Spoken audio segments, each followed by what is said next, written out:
right, Shalom. First and foremost, we would like to give all praise, honor, and glory to Yahweh, Bahashem, Yahweh Shah, Bahashem, Kakwadash. Double honors unto the apostles and the elders of GMS who rule well, teach well, being great examples to his younger brothers. And peace and blessings, salutations to the hopeful elect out there pushing his word and truth and in sincerity across the four winds in the name of Yahweh, Bahashem, Yahweh Shah, pushing to get up out of here. Shalom to the hopeful elect, the believers, the listeners, whom have came back to the obedience of the scriptures through faith in Yahweh Bashim Shai. All right. What I want to get into this morning, is a lesson dealing with the kingdom within. All right, which is a lesson inspired by the book of Luke, the 17th chapter. Okay, and this is going into the teachings, of Yahweh Shai. Okay, and he makes a statement dealing with the kingdom. As the Pharisees are asking him, about the kingdom. They're looking for, at that time they was looking for actual, real estate. They was looking for buildings and infrastructure to be going up, but the thing that had to be built up was our mind. Okay, and we're going to get into these things, how the kingdom starts within us. Now, what I want to do is the book of Luke, chapter 17, all right, verse 28. It says, it's like verse 20. It says, and when he was demanded of the Pharisees, all right, when the kingdom of the Most High should come, he answered them and said, the kingdom of the Most High cometh not with observation, neither shall they say, lo here or lo there. Okay, for behold, the kingdom of the Most High is within you. Okay, and what was Yahweh Shah speaking of when he made the statement and said the kingdom of the Most High is within you? It's within us. Okay, remember the kingdom is starting from an idea. When you look at any ancient empire, one thing that stands out is particular kings, that will pretty much take an average nation, a nation just from being like an average nation in the earth to being a superpower. And we know it's always the Lord that's, that's coordinating, how that works, but because the Lord, he set the one up and put it one down, as we've been going over in the book of Daniel. All right, the Lord, sets the stage for certain empires to come in power and certain empires to go out of power. And what you realize when you study these things, there was always this one king that will pretty much, put things in place. He would have a vision that would put his kingdom, okay, in a position of superpower status, and that kingdom, that empire, will be running off the mindset of one man. See, that's why, like, today the value of men have been so watered down, because of all these conveniences, which, it's men that make these conveniences, function and maintain. But just the thought that one man, his vision, the way he thinks, governs an entire realm. Okay? And that's what our forefathers did. And see, the kingdom being within for an Israelite man is us, all right, moving in the wisdom and in the faith of our power. As we're going to go into different accounts of King David. See, the kingdom was already within David. Okay? That's why when, matter of fact, let's get that account. When Samuel went to go anoint the next king of Israel, all right, and you go to Samuel,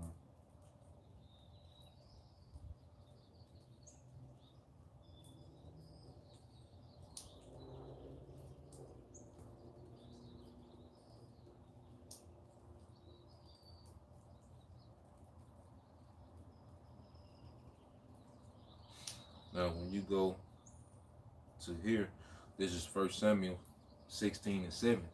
Now, when all David's older brothers, Samuel was looking at them, and the Lord was saying, that's not him, that's not him, that's not him. Okay? And then it got to the point when the Lord told Samuel this. All right, this is 1 Samuel 16 and 7. It said, but the Lord Yahweh said unto Samuel, look not on his countenance or on his height, all right, of his stature, because I have refused him. For the Lord seeth not as man seeth, for man looketh on the outward appearance, but the Lord looketh on the heart, which is your mind, your spirit. You see, the Lord already had put the kingdom within David. You see? So the Lord knew, all right, that nah, this ain't them. I put the kingdom within him. See, you looking at the outward appearance. People look at, the outward appearance and, the accolades, someone has outwardly. Okay? But the kingdom, every empire starts with a particular mindset, a particular man that will come to power with a particular mindset that will start making decisions and different moves in the earth that will forward their nation. And King David, he was there for us, back during this time. Okay? Most I said, no, I'm looking inwardly. Going back to what Yahushua said, what the kingdom is within you.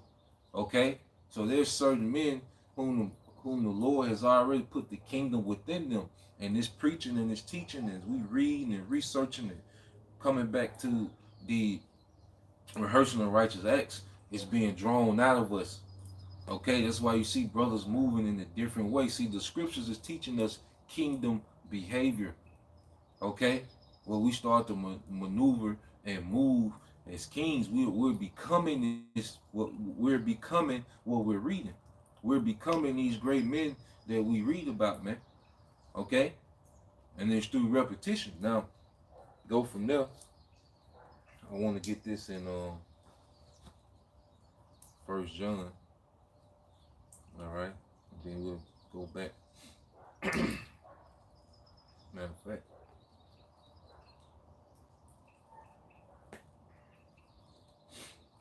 let's get these accounts. Get these accounts dealing with King David. Now, when you go to 1 Samuel, all right, 18:5. Okay, one thing that you will hear about King David's character is a certain way that he would carry himself even before he was king.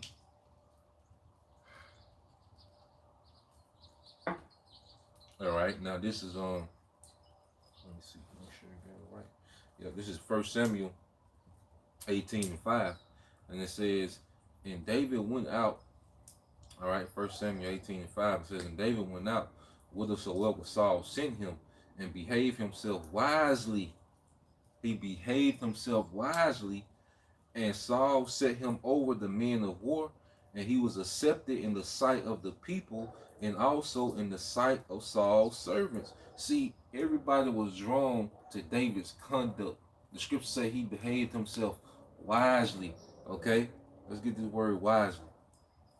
You see, and then the nation began to be drawn to David's, how he moved, how he maneuvered, how he handled things. Like the nation began to be drawn to King David. All right, that was before he was king. But the kingdom, remember, the kingdom was already within David. Okay. Now, get that word wisely. All right, which is in the Hebrew shakal. All right, it said to be prudent, to be circumspect, to understand, to prosper, to have insight, to have comprehension. Okay, to have insight, to have comprehension. And that's because the spirit was on David. Well, he can comprehend. See, when you can comprehend things in the spirit, okay, that puts you, on another frequency of thinking. It puts you on another level of thinking when you have a comprehension of spiritual things. And David had that, That's why he was able to move and make decisions how he was moving. All right, and we're going to get further into it. Okay. So let's go from there. I think the same chapter is it 1 Samuel. All right, 1 Samuel 18:14, and it says,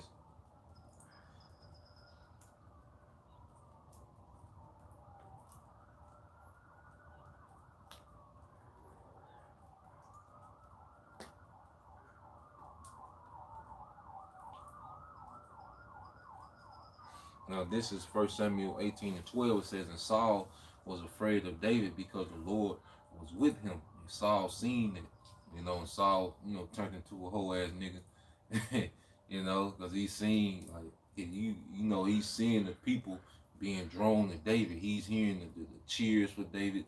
He's hearing the conversations about David. You know, you gotta think like he's hearing nothing but good things, you know, concerning King David. You know, and the Lord put that whole ass nigga spirit on him, and he was tripping. All right, and it says, and Saul was afraid of David because the Lord was with him, and he was departed from Saul. Therefore Saul removed him from him and made him his captain over 1,000. And he went out and came in before the people. And David behaved himself wisely in all his ways, and the Lord was with him. Okay, you see the steady, you know, record of David behaving wisely and the Lord being with him. Okay, and it says, wherefore, when Saul saw that he behaved himself very wisely, he was afraid of him. But all Israel and Judah loved David because he went out and came in before them. See, King David was like a champion. All right, he was a like you think of like how niggas like LeBron and Jordan and you know like nah, but King David was a true champion because you go to a champion, you know, back in the ancient world, they will be your best warrior, okay? And that's what Goliath was. He was a champion for the Philistines, and David became a champion, all right, for the Israelite military because if you're a king, okay, you want to use as less resources as possible. So if you go to a full-out war where it's your military versus another nation's military, both of y'all are going to use a lot of resources, okay? So sometimes in the ancient world, what they'll do, they were like, well, look, you get your best warrior, we'll get our best warrior, all right? And that's what they would call their champion.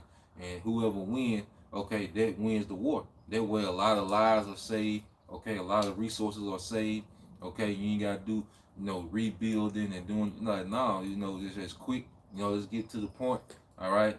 And they work out that agreement. So David was that champion for Israel. And not only did he do that, he just kept going. Like he went on the run.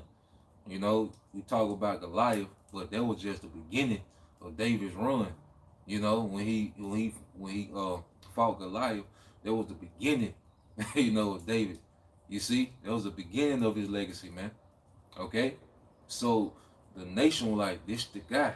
Like everybody, then the way he behaved himself, you know, he was humble. You know, he was always giving praises to the Lord.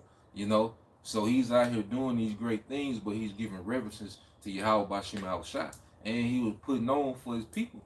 Okay, King David was putting on for the whole nation. Like, you know, niggas talking about putting on when they, you know, bring bricks to the neighborhood. Like, yeah, I put my city on, you know, destroying their people. But no, King David really put on a whole nother level. Okay, he was out there putting on. He was young. Okay, he was young. Okay, but the Lord was with him, and he was putting on, and the nation was just drawn to him. Why? Because it was a kingdom within David. Okay, so let's go from there. It's First Samuel 18:30. It says, then the princes of the Philistines went forth, and it came to pass after they went forth that David behaved himself more wisely than all the servants of Saul, so that his name was much said by. So David, you know, the way he was moving, even the Philistines was like, damn, you know, like David the Lord was making David a great name in the earth, man, you know, and it was all under, all right, David's faith and his obedience, man. Okay, and you read in the NLT, 1 Samuel 18:30, it says, every time the commanders of the Philistines attacked David, all right, it says, every time the commanders of the Philistines attacked, David was more successful against them, all right, than all the rest of Saul's officers. So David's name became very famous. Okay, so you see the Lord was utilizing King David to do what, man? Okay, to take Israel from being mediocre to superpower. Okay, and the house of David is raised up in this time through the spirit and power, Yahweh Bashim Al-Shai, and the nation is transitioning to the tail to the head, man. You know? So you go from there. Now I want to get this account. This is First Samuel. All right, let's get this in First Samuel, 23. Yep, 23. Now we have to really understand. We talk about King David and Jonathan.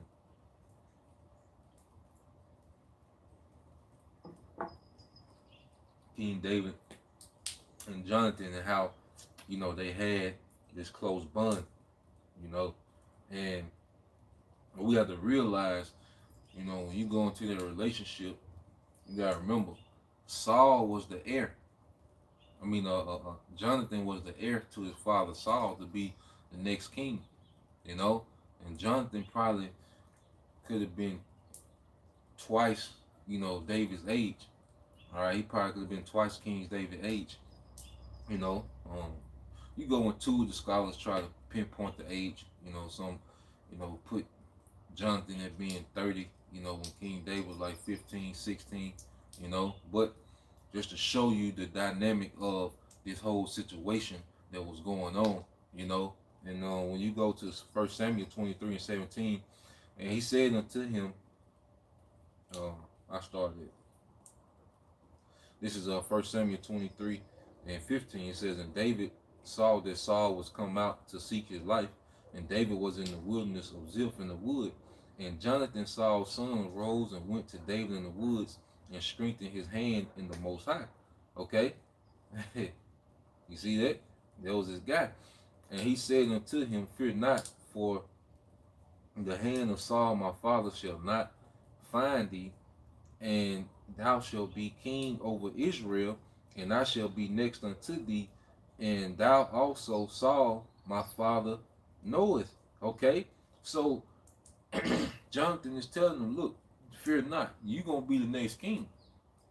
What did Jonathan just do? Jonathan pretty much just denounced his inheritance and said, look, you're going to be the next king, because he seen the kingdom in David. And he was telling David, like, look, my daddy know this. Like, this ain't the kingdom was just oozing off of King David. It was no question.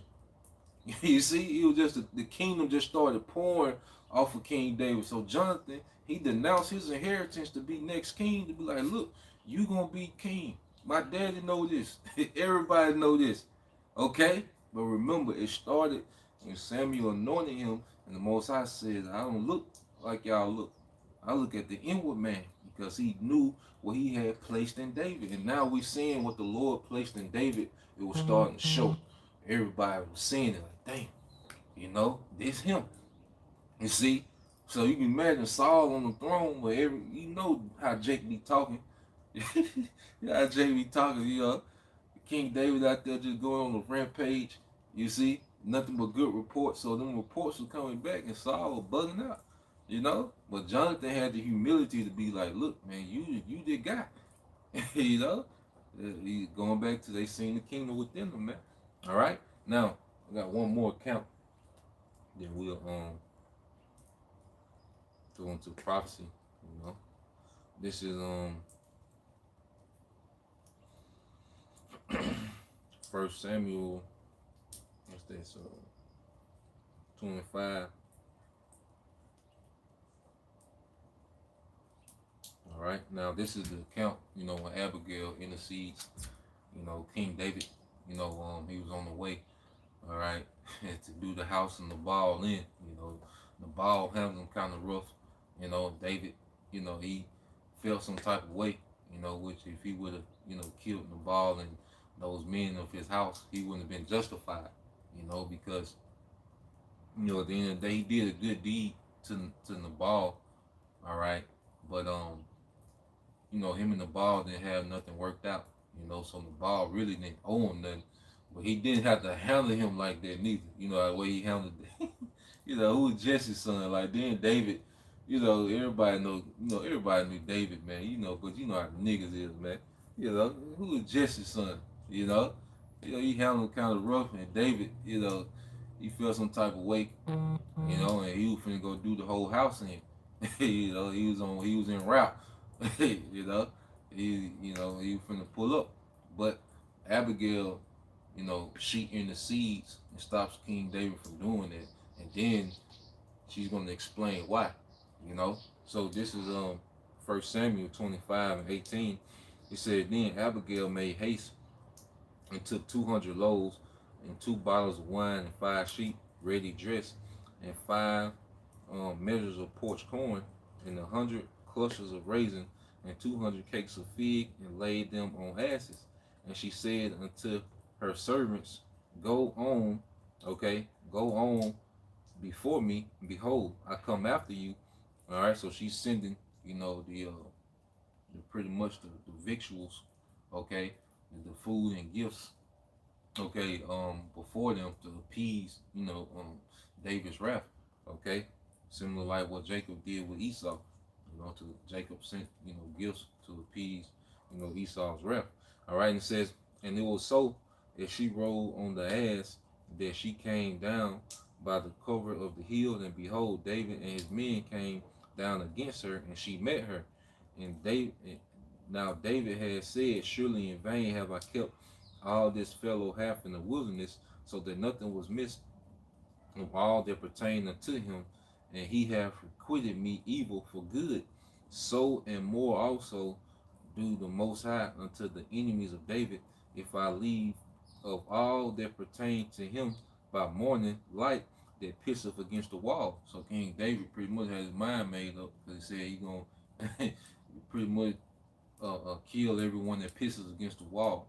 Speaking of all the men, okay, he piss against the wall. Only men, do that. They would piss against the wall. Now you have a feminist woman, have her leg cocked up, trying to prove a point. But the saying comes from pretty much all the men in the household. Uh, Verse 23 says, and when Abigail saw David, she hastily lighted off her ass and fell down before David on her face and bowed herself to the ground and fell at his feet and said, upon me, my Lord, upon me, let this iniquity be, and let thy handmaid, I pray thee, speak in the audience and hear the words of thy handmaid. And see, you guys understand the courage, that it took for Abigail to do that. She had to have faith, because she's going to try to appease David in his wrath, King David and his mighty men. She's out there, pretty much just put herself out there, and she's not knowing how how this reaction going to be, So she pretty much put herself out there, to protect innocent people, and that shows you her courage and her integrity, and her faith, And it says, let not my Lord, I pray thee, regard this man of Belial, even Nabal, for as his name is, so is he. Nabal is his name, and folly is with him. But I, thy handmaid, saw not the young men of my Lord whom thou didst send. Now therefore, my Lord, as the Lord liveth, and as thy soul liveth, seeing the Lord have withholden thee from coming to shed blood, and from avenging thyself with thy own hand, now let thine enemies and they that seek evil to my Lord be as Nabal. So she's like, look, my husband, this, she like, look, this nigga be tripping, okay? This nigga be tripping. I didn't see your man, because if she would have seen him, she would have, looked out on him, But she said, look, don't even worry about this nigga here. This just, this how this nigga is, man. And she understanding, like, the way this nigga behaving himself, it ain't gonna end good. She had to understand, like, the way this nigga going, it ain't gonna end good. But she telling King David, don't even worry about that. That's why she sunk those victuals, and appeased David's wrath. It says, and now this blessing which thy hand may have brought unto my Lord, let it be given unto the young men that follow my Lord. I pray thee, forgive the trespass of thine handmaid, for the Lord will certainly make my Lord a sure house, because my Lord fighteth the battles of the Lord, and evil have not been found in thee all thy days. So you see the reputation of David, So the Lord, she said, the Lord gonna make David a sure house. She seen it, okay? That's why she telling David, don't worry about this. And you gotta understand the dynamic of this situation. David's pretty much homeless at this time. Her husband Nabal, he had a great inheritance, like, cause he come from that line of Caleb, and if you remember, Caleb got the biggest portion of land, when they came into the land of Canaan, which is Israel, during the time of Joshua. So Nabal was a wealthy man. He was an extremely wealthy man. Okay, but she knew by Nabal's behavior, okay, he wasn't gonna be around. But then she knew David, she seen David's conduct and what David was doing, and she was like, look, the Lord gonna make you a sure house. Okay? Don't worry about this nigga. So she's disregarding a wealthy man, and pretty much David, like I said, King David was homeless at this point. He was in the wilderness on the run. But guess what? The kingdom was still within him. You see? The kingdom was still within them. That's why it's nothing that, like, when we lose these things in the time to come, that don't matter. Like, we're gonna be homeless soon, but guess what? That don't matter. The kingdom is still within us. The kingdom move with us, and that's how, us as men, we have to think, men in this truth, men that truly believe, the followers of Yahweh. That's how we have to think. Like, the kingdom is within us. No matter where we go, the kingdom is within, and that's why King David had that reputation. No matter what he was, even he was amongst the heathens, he was amongst his people. He was, wherever he was at, you know, he had the reputation of behaving himself wisely. Okay, not doing evil. He had that reputation, man. And the scriptures teach us kingdom behavior, how to move. Okay, it's within us how we should be. Okay, and it says, um, and it says, mm-mm, it says, yet a man is risen. All right, I'll read it again. This is 1 Samuel 25:28. It says, I pray thee forgive the trespass of thy handmaid, for the Lord will certainly make my Lord a sure house, because my Lord fighteth the battles of the Lord Yahweh. Okay, and evil have not been found in indeed all thy days. And David was fighting, those physical battles, going to war physically. Okay, but we're going into war in the spirit, you know. and Israel is looking at these, like, now Israel is looking YouTube and seeing men fighting these battles, in the spirit for Yahweh Bashem Al Shai.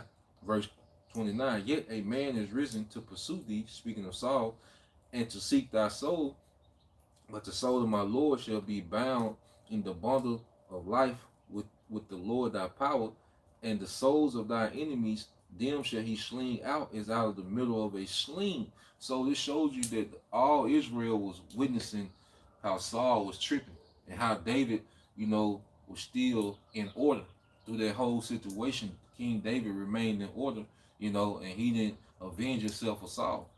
Okay, so that's why Abigail, like, nah, we not gonna put a stain on your character. Okay, messing with this nigga here. Like, nah, that ain't, she like, I risk my life, you know, because I know what the Lord finna do with you. You know, she said that this shall be no grief unto thee. Now, verse 30 said, and it shall come to pass when the Lord shall have done to my Lord according to all the good that he has spoken concerning thee, and shall have appointed thee ruler over Israel. Okay? Then she said, look, so the Lord gonna make you rule over Israel. Okay? And the Lord gonna deal with these niggas, man. Saul, she brought against Saul, you know. So they was following, like, they was following King David's, life. Like, it was a like, it's a what they this was a real live reality show, man. And King David was a star character, man. And Israel was watching, So she was like, that nigga Saul, my husband, look, don't even worry about them. Most High gonna deal with your enemies. You keep moving how you moving. you know, like, that's how the reputation that King David had. Why? Because the kingdom was within.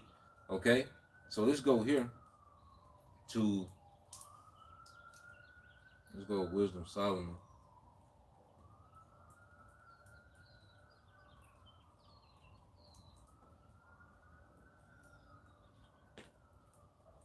6th chapter.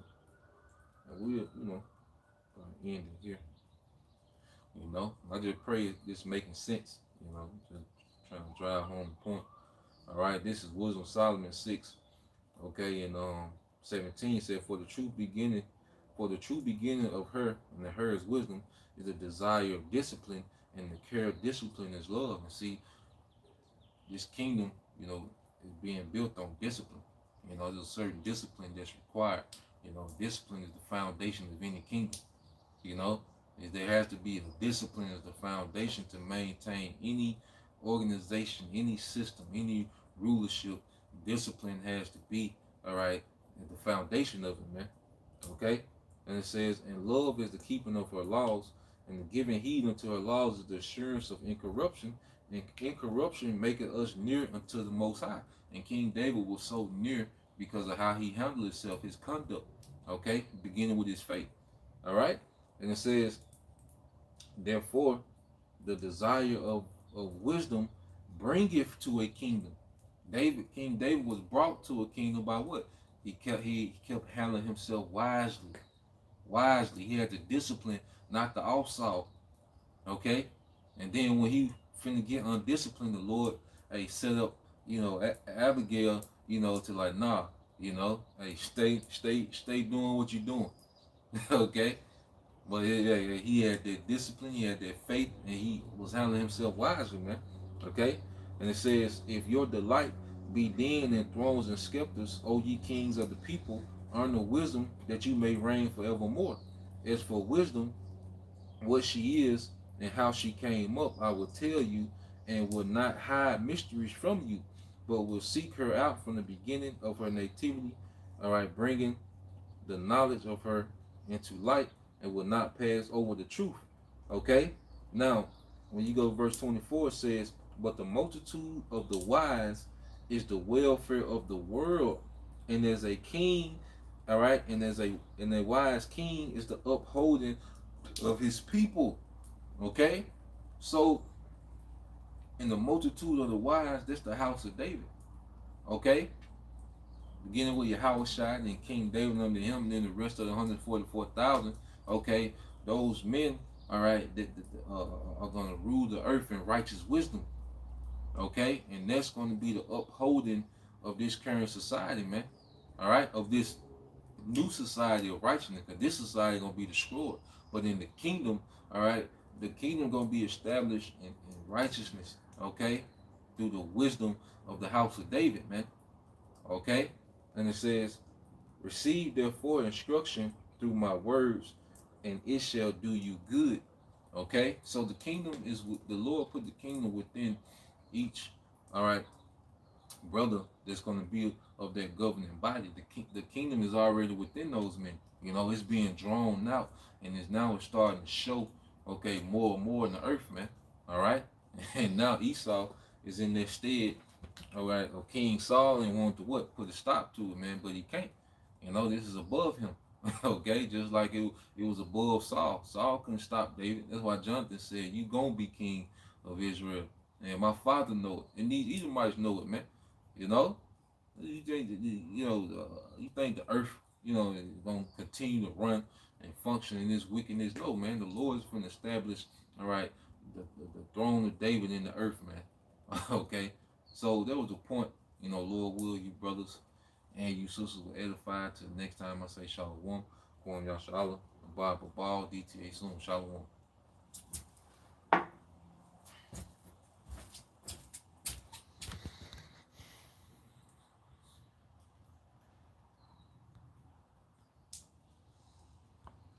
Mm-hmm.